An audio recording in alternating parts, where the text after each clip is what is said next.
Tengan ustedes muy buenas tardes. No puedo dejar de agradecer la invitación a exponer algún tema que haga a esta temática del medio ambiente. Les quiero manifestar que no dejo de sentir un poco de orgullo de pertenecer a un colegio, a una matrícula que está muy presente en distintos temas que hacen al territorio y justamente este es uno de ellos, porque el territorio es parte fundamental justamente, como dijera Gabriel hoy, del medio ambiente. Y lo mío, bueno, va a andar un poco más por lo jurídico que por lo técnico-ambiental, por llamarlo de alguna manera. Es como para hacer un repaso de aquellas cuestiones que tienen relaciones con nuestra tarea profesional de la agrimensura y de otras profesiones también. Aquí, en este tema, haciendo una pequeña y rápida evolución histórica, nosotros podríamos decir de que el primer gran manual de ordenamiento territorial lo podríamos encontrar relacionado con estas tierras, ¿no? En las leyes de Indias. Las leyes de India, en la recopilación, en la ley 1 del título 5, dice: ordenamos que, habiéndose resuelto poblar alguna provincia o comarca de las que están a nuestra obediencia, tengan los pobladores consideración y advertencia que el terreno sea saludable, el cielo es de buena y feliz constelación, claro y benigno, el aire puro y suave, sin impedimentos ni alteraciones, y sigue en esa.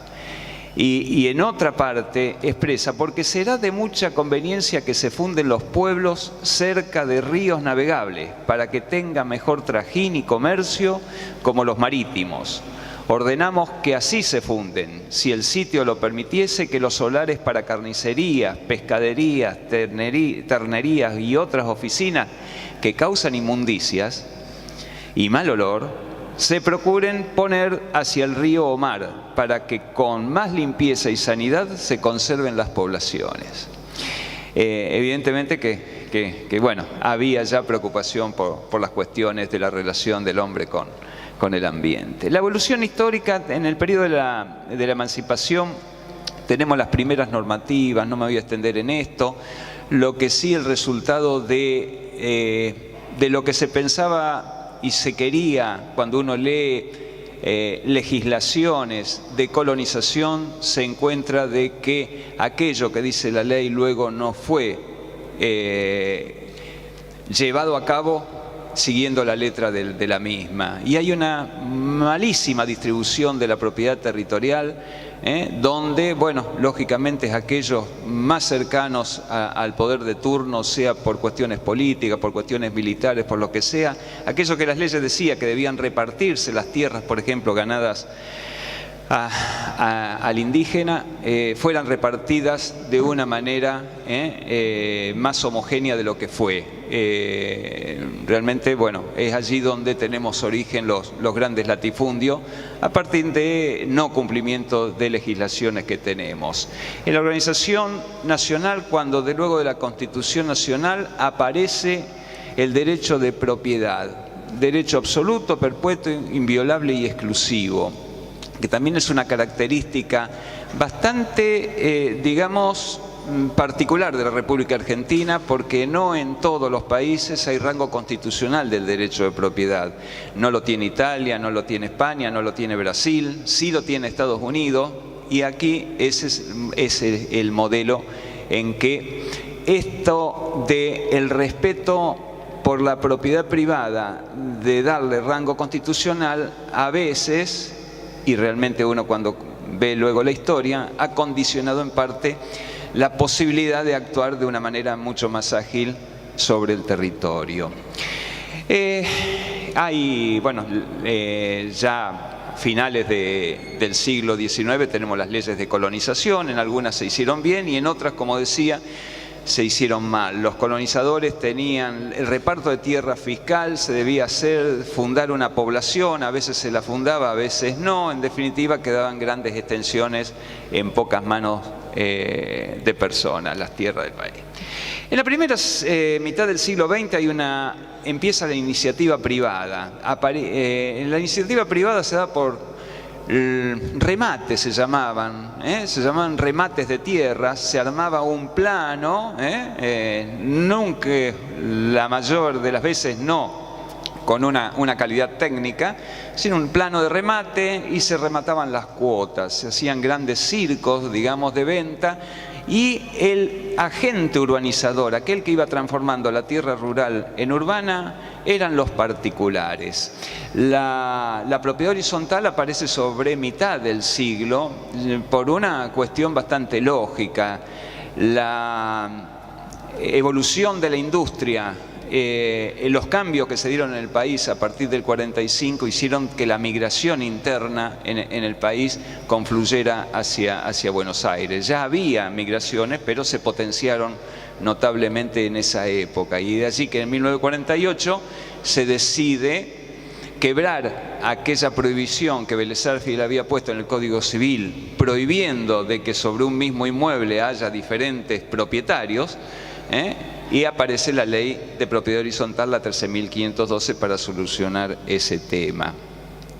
En la segunda mitad del siglo XX tenemos ya que, si bien la Villa 31 creo que es anterior a la década del 50, pero ya las manifestaciones en cuanto a los asentamientos irregulares se va haciendo cada vez mayor, y es una novedad que la vamos teniendo hasta la actualidad.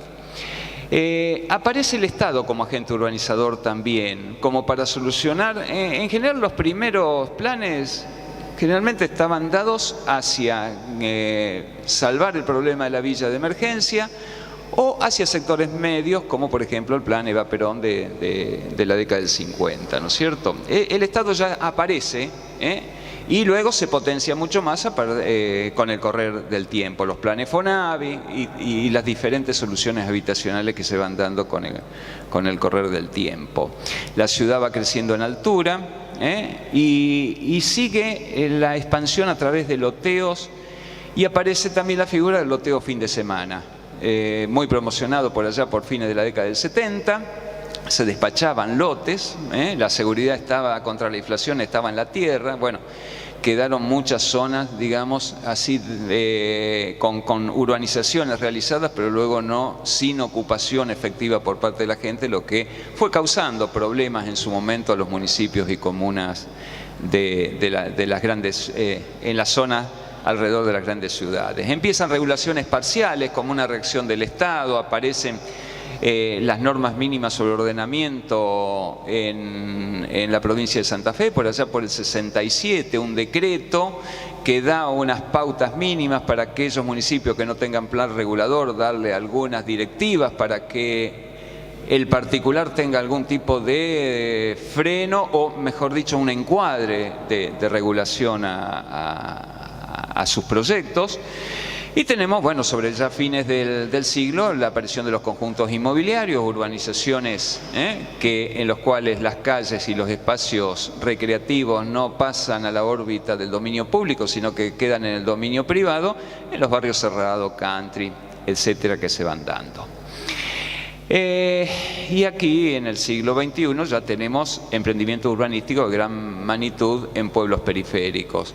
Aparecen también grandes loteos, acá en el Gran Rosario. Bueno, la explosión en cuanto a la cantidad de lotes, a las urbanizaciones que se dieron como loteos abiertos mayoritariamente y algunos barrios cerrados también, hacen que de un crecimiento que fue acompañado lógicamente por una mayor actividad económica que tuvo el país, y que no todas las veces el Estado pudo reaccionar de una forma como para regular los efectos ambientales que podrían tener estos emprendimientos urbanísticos.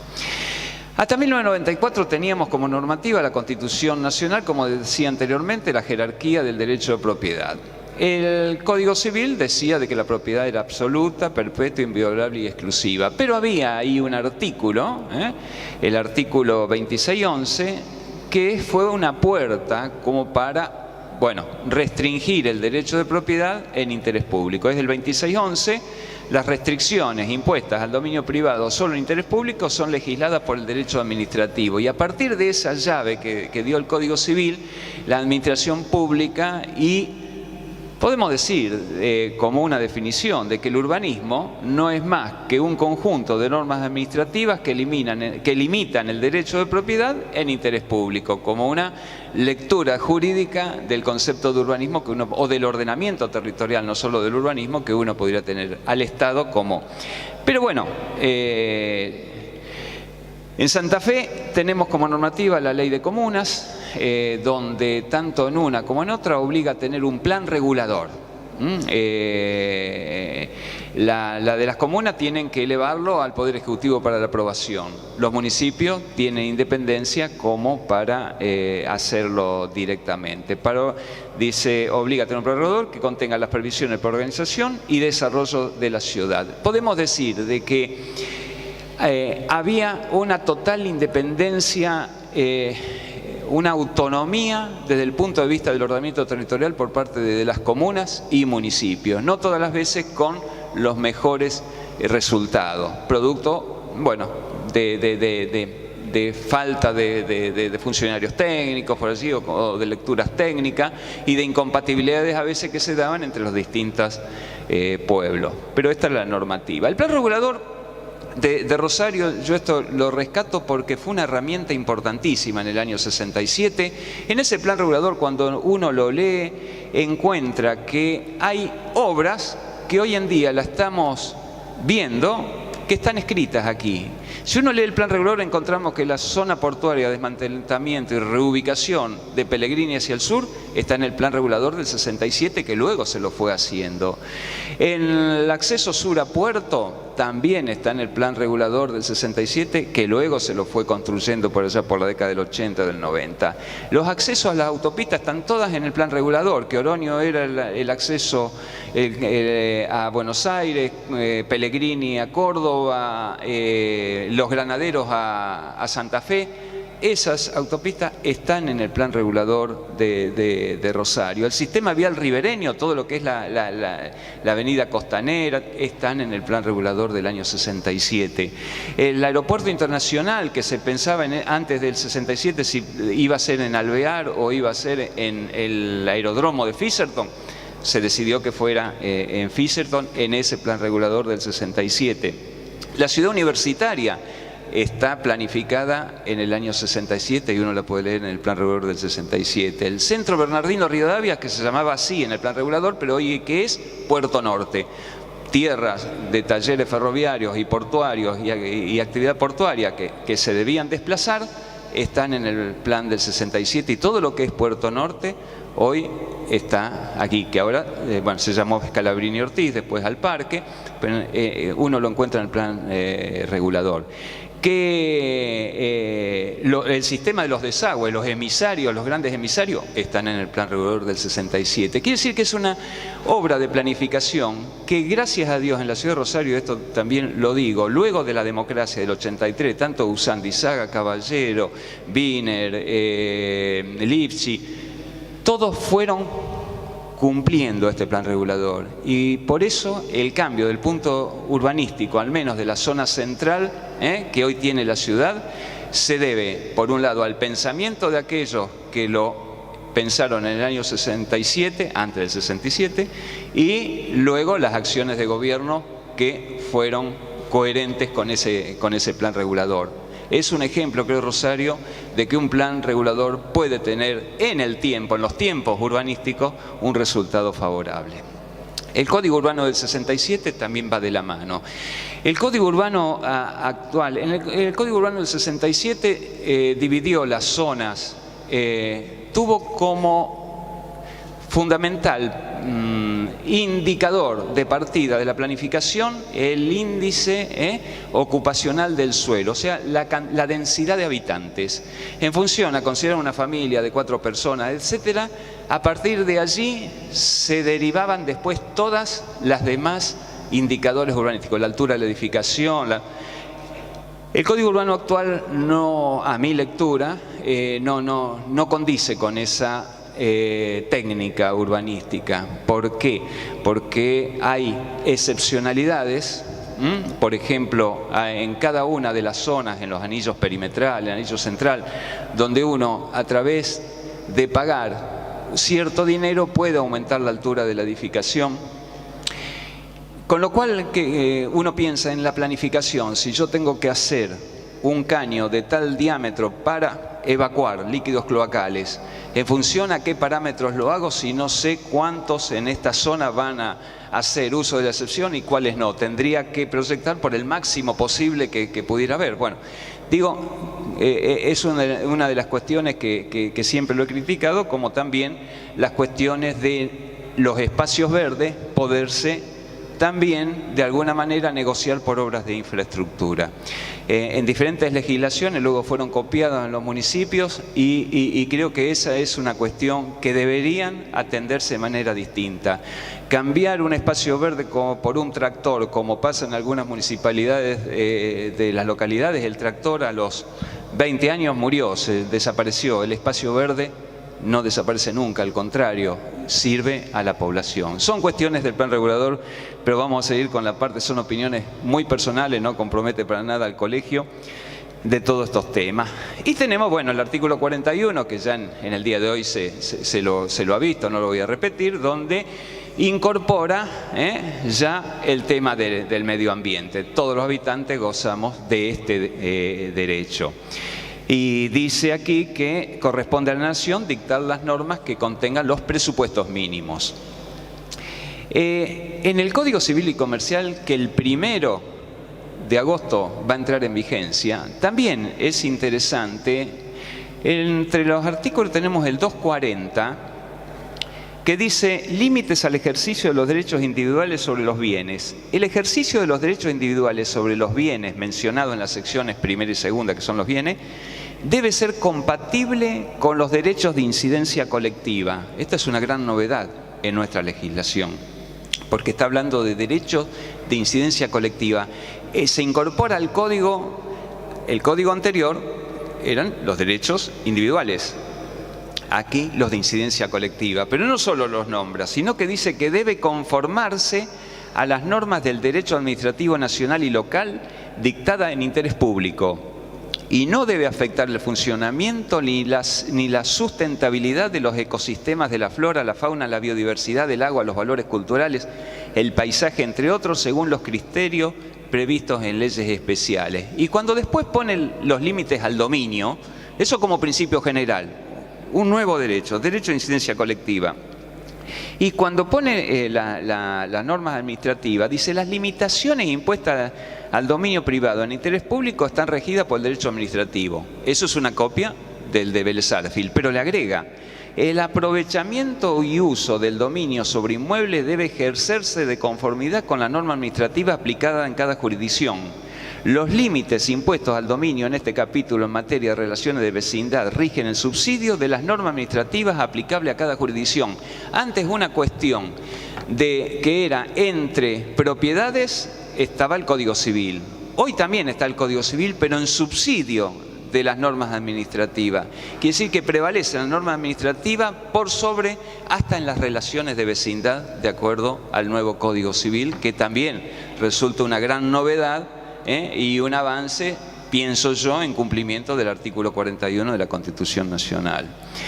Bueno, la ley de presupuestos mínimos también creo que se la ha nombrado, la 25675. Dentro de eso, en el artículo 8º de la Ley Nacional de Presupuestos Mínimos que la Constitución obligaba a dictar al Congreso, pone al ordenamiento ambiental de territorio como un instrumento de las políticas y la gestión ambiental. La ley provincial 11717 de orden público dictada a tal efecto, que también hoy fue varias veces nombrada, dentro de esta obligación de preservación tenemos el ordenamiento territorial y la planificación de los procesos de urbanización. Otro dice a la utilización racional del suelo y otro dice a la prevención y control de inundaciones y anegamiento. Estas son obligaciones que tienen el estado de preservación. Y el artículo 18-19 dice que obliga a las personas físicas y jurídicas responsables del proyecto a presentar ante la Secretaría de Medio Ambiente el estudio de evaluación de impacto ambiental y obliga a los funcionarios públicos y agentes públicos a solicitar ese estudio en forma previa a cualquier emprendimiento aprobado por la Secretaría. Esto está en la Ley de Orden Público. La evaluación de impacto ambiental, la categoría, ya estamos en tiempo, ya vamos a apurarnos. En los emprendimientos, actividades se encuentran tres categorías, categoría 1, 2 y 3. Se pide, a través del decreto 101 reglamentario, se pide el certificado de aptitud ambiental. Y tenemos la resolución de catastro, donde en el 2012 dice que previo a la presentación y registración de planos de mensura tiene que exteriorizar el cumplimiento de la ley de impacto ambiental por la autoridad de aplicación. El decreto 101 se concentra en la actividad industrial, pero no hay parámetros específicos respecto a los procesos de urbanización. Y tenemos por último la resolución 292 de Medio Ambiente del año 2013, que para dividir el suelo se pide un estudio de factibilidad hídrica y una categorización ambiental. Hay una excepción: las fracciones mayores a 1 hectárea son las que tienen que hacer factibilidad hídrica y las fracciones menores a 4 hectáreas no tienen que hacer categorización ambiental en las zonas urbanas y suburbanas. La categorización se hace cuando se categoriza como 1, no hay que hacer estudio de impacto ambiental. En cambio, cuando un emprendimiento tiene categoría 2, debe realizar el estudio de impacto ambiental. Y los municipios y comunas, y esto creo que es lo más importante y lo que no se está cumpliendo, pero que propongan cambios de uso de suelo para urbanizar, deberán presentar ante la Secretaría de Medio Ambiente información detallada en el anexo 2 de la presente resolución a los fines de evaluar el ordenamiento territorial y la planificación de los procesos de urbanización en función al desarrollo sustentable del ambiente. Si un municipio va a cambiar de zona, debería cumplir este artículo, que sería muy saludable. Y por último tenemos el decreto 638 del 14, que crea el Comité Interministerial de Ordenamiento Territorial, el CIOT, como organismo coordinador transversal de aquellas acciones que vincule al proceso de ordenamiento. ¿Quiénes los conforman? El Ministerio de la Producción, el Ministerio de Agua y Servicios Públicos. Y el Comité Interministerial tendrá la función de coordinar acciones entre los municipios y el Estado para los procesos de ordenamiento. Siendo el catastro parte fundamental de la infraestructura de datos espaciales, como dice la Ley Nacional de Catastro, y el lugar donde administran datos de objetos territoriales y se registran objetos territoriales legales de derecho público y privado, ¿no debería formar parte del CIOD? Es una pregunta que en mi interior tiene la respuesta: sí, debería formar parte del CIOD. No lo es. Catastro no está. Conclusiones. Creo que debemos compatibilizar armónicamente los dos principios constitucionales, que son el derecho al medio ambiente y el derecho de propiedad. Entendiendo que el ambiente, esta es una frase que la escuché a Mackler que me gustó mucho, entendiendo el ambiente como el emergente de la relación sociedad-naturaleza, y entendiendo a la urbanización como el proceso de transformación de tierra rural y en tierra urbana. El crecimiento de la ciudad debe contar con una evaluación previa de impacto ambiental, como lo dice las relaciones. El poder de policía urbanístico que la legislación santafesina daba a los municipios y comunas hoy debe compartirse con la potestad provincial de aplicación de la Ley de Orden Público de Medio Ambiente. Pero el Estado provincial debe dotar del personal y logística que no produzcan demoras innecesarias en los trámites administrativos. Los planes reguladores de cada localidad deberían reformularse en toda la provincia conforme a la política de preservación del medio ambiente y desarrollo sustentable de las ciudades. Plan regulador estratégico ambiental debería ser. y de tal manera que si la zonificación con sus respectivos usos ya fue evaluada, no existe necesidad de estudio de ningún proyecto. Pero la normativa debe ser clara, precisa y general, dejando de lado o minimizando la interpretación o el criterio del funcionario de turno en aplicación de la ley. Muchas gracias.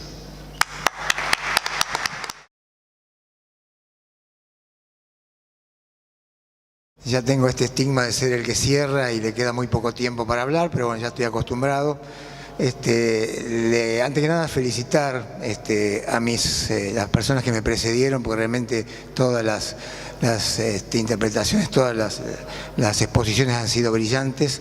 Y el otro estigma que siempre me toca al lado un eximio orador y conocedor de los temas de los que habla, como es Norberto Frick, así que ese es otro peso que llevo y que me hace salir ya en desventaja desde el vamos, ¿no?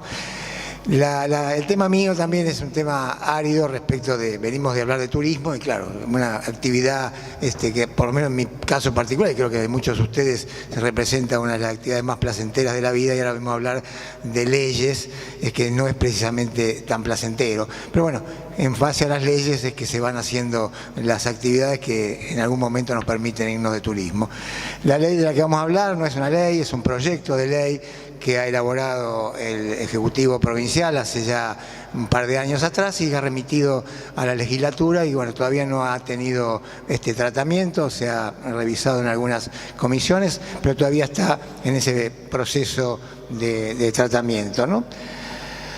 ¿Qué tenemos aquí? Por un lado, bueno, ¿a qué apunta la ley? La ley apunta fundamentalmente, un poco enganchado con lo que dice Norberto, a dotar a los municipios y comunas y a la propia provincia de herramientas comunes justamente para lograr las finalidades que acá evaluamos. O sea, por un lado, a limitar la tenencia especulativa de suelo, ampliar la oferta de soluciones para los gobiernos locales, justamente en este camino de lograr los objetivos de la ley, a incorporar instrumentos que alienten la redistribución de recursos entre los que ahorran en términos de inmuebles y la demanda insatisfecha de soluciones habitacionales. Ustedes saben realmente que el ladrillo, el suelo, es un bien muy preciado para la inversión, pero por otro lado también saben que hay una vasta cantidad de personas, de habitantes de las ciudades, de ciudadanos que están viviendo en condiciones muy precarias y que realmente tienen muy escasas posibilidades de lograr llegar a su vivienda y hábitat propio. Por otro lado, promover la integración social y urbana de los asentamientos irregulares, justamente de los que les hablaba recién.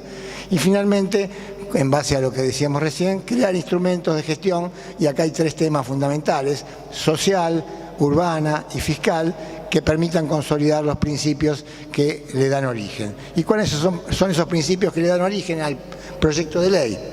Por un lado, el derecho a la ciudad, el derecho que tenemos todos de usar de la ciudad democráticamente, del espacio público, de los espacios comunes, el derecho al hábitat y la vivienda digna, como hablábamos recién, para la gente que especialmente no tiene capacidad como para hacerlo por sus propios recursos, la función social de la propiedad, de la que hablaba Norberto hace un rato, la gestión democrática de la ciudad, que tiene que ver con los procesos de participación ciudadana, que se dan ya en varias ciudades del país y de otros países, acá en Rosario a través del presupuesto participativo, a través de acciones que tienen que ver con las asambleas que se convocan para hacer los planes estratégicos y los planes urbanos. Hay una tendencia a tratar de imponer estos procesos de participación en varias ciudades de Latinoamérica y por supuesto de la Argentina.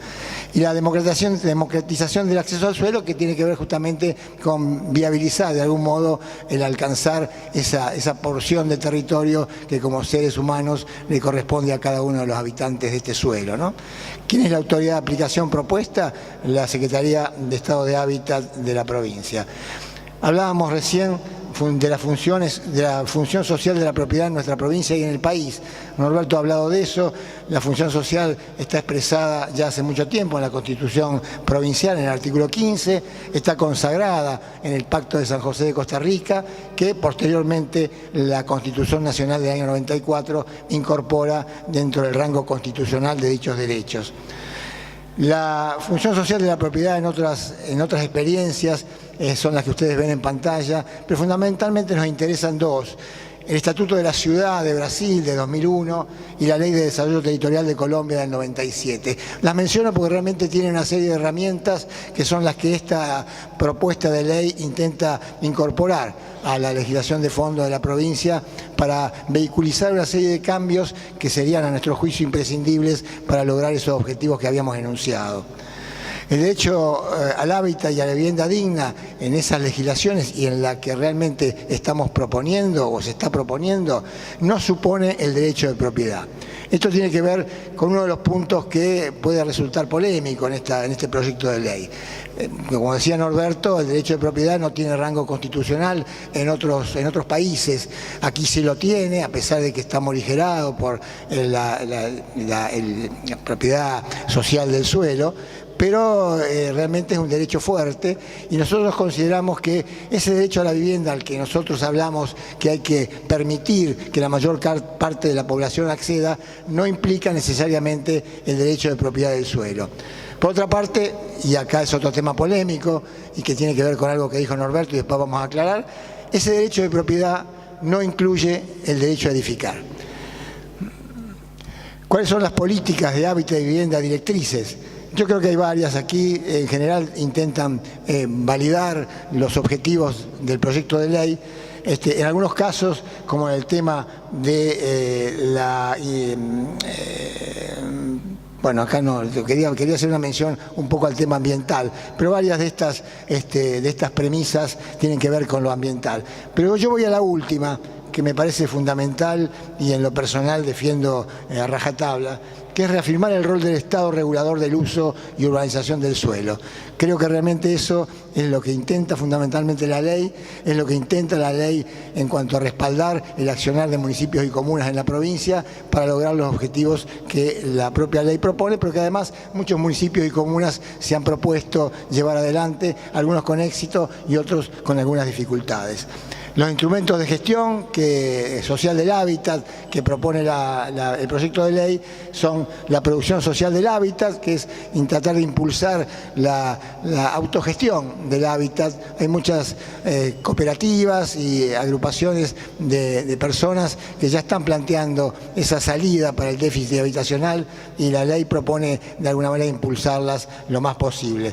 El desarrollo de planes de lotes con servicios básicos, que es lo que se está haciendo en este momento en varios sectores de la provincia, que tiene que ver con producir tierra infraestructurada para que aquellos que tienen capacidad de construcción, ya sea sectores medios o sectores de escasos recursos, puedan tener esa porción de territorio que es lo más difícil de conseguir, porque además el territorio habitualmente se compra prácticamente al contado, mientras que una casa se puede etapabilizar en su desarrollo.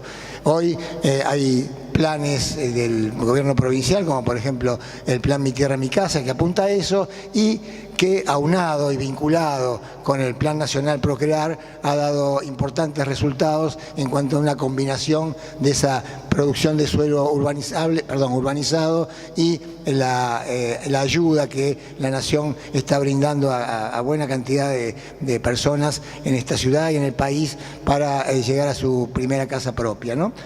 El desarrollo de la vivienda universal evolutiva tiene que ver con un proyecto de lo que hablábamos recién, de permitir proyectos de vivienda que sean escalables, que sean de alguna manera que puedan ir creciendo de acuerdo al desarrollo también familiar de cada una de las personas que empieza con esos avances.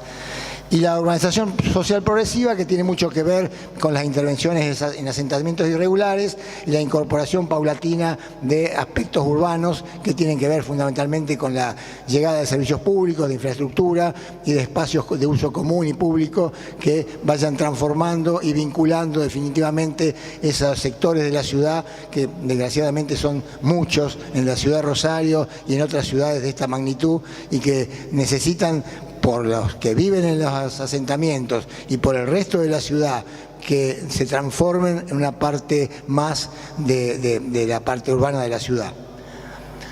El proyecto de ley propone asimismo crear justamente en este aspecto un registro provincial de barrios y asentamientos irregulares, fundamentalmente para apuntar a lo que habíamos hablado. Constituir un instrumento de relevamiento y registro de datos, articular funciones con los municipios y comunas que están más cerca de la problemática, conocer las características de cada uno de esos barrios, que son muy diferentes, promover proyectos de urbanización y dotación de servicios y prever acciones que eviten procesos de gentrificación. Y voy a explicar qué es gentrificación porque yo mismo no lo sabía, así que gentrificación es cuando determinados sectores sociales avanzan sobre otros de menores recursos, despojándolo de sus ubicaciones para intervenir con construcciones o barrios de otra calidad económica. Las acciones propuestas rápidamente son admitir algunas condiciones normativas especiales y diferenciales para las intervenciones en asentamientos irregulares. A veces la normativa de Puerto Norte quiere aplicarse a Villa Banana y eso es muy difícil de lograr. Caracterizar como bien meritorio de alto valor social para la comunidad la integración física y social de los asentamientos y, por otro lado, caracterizar como costo social y ambiental para la comunidad la existencia de suelos degradados y abandonados. Esto tiene que ver mucho con el medio ambiente porque si bien hablamos de suelos abandonados en cuanto a que su uso no es lo suficientemente racional como para poder mantenerlos en ese estado. También hablamos de suelos degradados. En Rosario hay muchas cavas, muchos suelos que se usan para finalidades que no son las realmente permitidas y realmente eso produce degradaciones al medio ambiente bastante graves de mitigar posteriormente. Y acá hay algunos ejemplos, como para que no sea todo tan escrito, de algunas intervenciones Corazoncito Obliga, que son del Servicio Público de la Vivienda y el Hábitat, al cual hoy pertenezco. Este es un proceso de intervención en lo que era en su momento la Villa La Lata, que hoy es el barrio Corrientes, y una de las manzanas, que ustedes van a ver 3 secuencias ahí, lo que era la manzana original, lo que es la secuencia del medio, el pasaje que se abrió en el medio para producir la urbanización del asentamiento y finalmente el pasaje abierto. Esto tiene que ver con algunos ejemplos. Este proyecto es Empalme. Yo le pido que fijen la vista en algunos detalles comunes porque a veces nos cuesta después poder ubicarnos. A mí me cuesta permanentemente que recorro la ciudad saber cómo era antes. Creo que a muchos de ustedes debe pasar lo mismo. Si ustedes ven el paredón que está a la derecha y ven alguna casita que está a la izquierda y van a ver posteriormente lo que quedó del paredón y la casita, quedaron el paredón y la casita, el resto parece otra ciudad. En el proyecto de la Lagunita es todavía más elocuente. Acá también le pido que hagan hincapié en la casilla con el techo de chapa que está a la izquierda, para que vean que lo único que quedó es la casilla con el techo de chapa y el resto se ha transformado sensiblemente. A esto es lo que apuntamos con esta idea de gestionar soluciones sociales para los asentamientos irregulares. Por supuesto que esta ley, porque no puede ser, no es una ley social, no es una ley que tenga que ver con simplemente la caridad o el otorgar carácter de regalo. Esto necesita realmente de lo que yo siempre digo, cuando estamos haciendo esto de intervenir en los asentamientos irregulares, estamos haciendo ciudad, que es lo que nos tiene que, de alguna manera, orientar permanentemente. Y hacer ciudad significa que ese beneficio que reciben quienes habitan en ese lugar se derrame sobre los barrios perimetrales y constituya esa conexión necesaria entre otros barrios que lo rodean y además del resto de la comunidad, que puede de alguna manera traspasar o trascender ese asentamiento hacia la otra zona, muchas veces desconocida, por supuesto exagerando la nota, para quienes a lo mejor vivían a 3 o 4 cuadras de distancia por ese tapón de pobreza que constituyen algunos asentamientos irregulares. Los instrumentos urbanísticos son los que ustedes conocen habitualmente, no tienen que ver con asentamientos, tienen que ver con la política urbanística en general.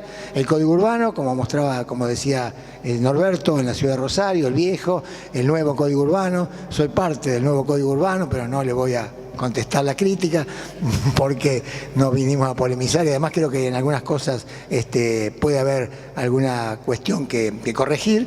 El Código Urbano no apunta a cambiar espacios verdes por dinero, salvo que ese dinero el municipio lo puede invertir en comprar otros inmuebles para espacios verdes en lugares donde sean más necesarios que en un barrio cerrado o en Puerto Norte. El plan director, que es justamente un ámbito más amplio, que recopila de alguna manera la idea de ciudad que queremos para lograr que después los instrumentos normativos como el código, como el reglamento de edificación, se generen en los municipios y en las comunas.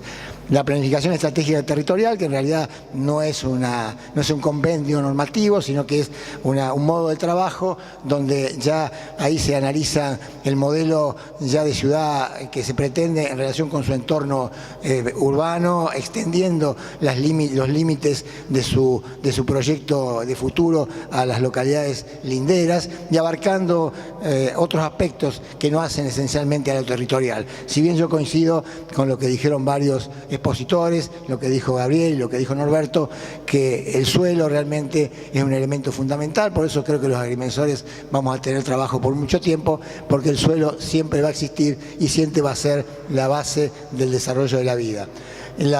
Sigo más rápido porque estoy viendo que me están haciendo señas. Las atribuciones de los gobiernos locales en este sentido son poder establecer normas especiales de urbanización para las áreas destinadas a proyectos de hábitat, poder establecer zonas de promoción de hábitat social para asegurar los procesos de regularización urbana y dominial.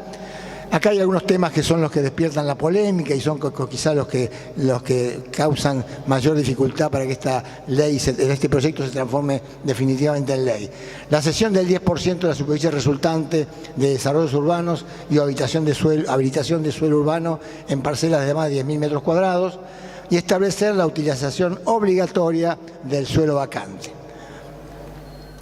Los derechos de preferencia son otra de las cuestiones que establece la ley, que tienen que ver con que el Estado establezca zonas de las ciudades donde el Estado municipal pueda establecer derechos de preferencia para tener prioridad en la compra de inmuebles que sean objeto de venta por parte de sus propietarios cuando estén destinados a una serie de finalidades, entre ellas la que tiene más interés para el debate de este seminario, es la que dice creación de ámbitos de protección de áreas de interés ambiental y protección de áreas de interés histórico, cultural y paisajístico. En ese sentido, el Estado tendría la prioridad siempre y cuando haga un ofrecimiento similar para adquirir esos bienes. Los mecanismos de concertación, que son los que se utilizan habitualmente, son el consorcio urbanístico que establece y propone el proyecto de ley, que es la asociación público-privada para llevar adelante procesos de urbanización. El convenio urbanístico, que tiene que ver con desarrollos privados, pero que se hacen a partir de un convenio donde el producido de esos desarrollos urbanísticos redunda en un beneficio también para la comunidad por el aporte que hace a la ganancia del desarrollador a resolver otros problemas urbanos de la ciudad. Y el reajuste de tierras, que ya se ha llevado adelante en Rosario en algunas oportunidades y en otros lugares, que es relotear, reunificar las tierras de distintos propietarios para hacer un proyecto de mayor envergadura y posteriormente, en función del proyecto terminado, adjudicar a aquellos inversores que habían aportado su tierra lo que le corresponde en función de las unidades que se han producido. Los instrumentos fiscales y parafiscales, que son el capítulo tercero, son los que más posibilidades de problema han traído. Voy a acelerar la ampliación de los inmuebles gravados por el impuesto inmobiliario es una de ellas, porque vamos también a gravar en mayor medida a aquellos propietarios que tengan más de 5 inmuebles con determinadas características.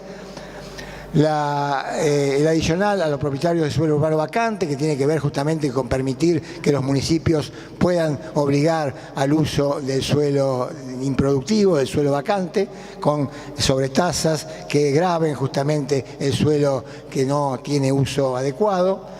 El valor inmobiliario de referencia, que hace a establecer un valor que sea referencial en las operaciones de transferencia de dominio, juntamente con la evaluación fiscal y con el precio de la operación. El mayor de ellos va a ser quien establezca cuáles son los impuestos que tenga que pagar esa operación, y en algunos casos, cuando los inmuebles superen determinado valor, cuando el valor de referencia o la evaluación fiscal por 20 sea mayor de un determinado valor, también se incrementará el precio o el valor del impuesto de sellos. La contribución por valorización es quizá el tema más urticante. En Rosario se intentó hacer con éxito, pero a través de lo que es el convenio urbanístico, que requiere la aprobación, la aceptación de los urbanizadores para llevarlo adelante, y que implica recuperar la plusvalía, que implica la intervención del Estado en la evaluación o en la revaluación o en el acrecentamiento del valor de los inmuebles. Esto es cuando el plusvalor de un inmueble no se produce por el mérito de su propietario.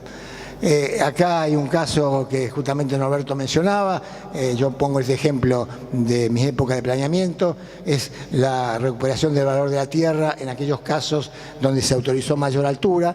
Yo lo que quiero aclarar es que el reglamento de edificación, el código urbano, establece la altura máxima para ese lugar. Lo que se hace es cobrar la diferencia entre una determinada altura, que se considera una altura a la cual el propietario puede tener derecho natural, en un estado que no tiene una legislación de fondo que diga lo contrario, y sí cobrar un derecho de edificación adicional para construir en mayor altura. Esto es interesante en la legislación de Brasil, y les recomiendo una lectura de Paulo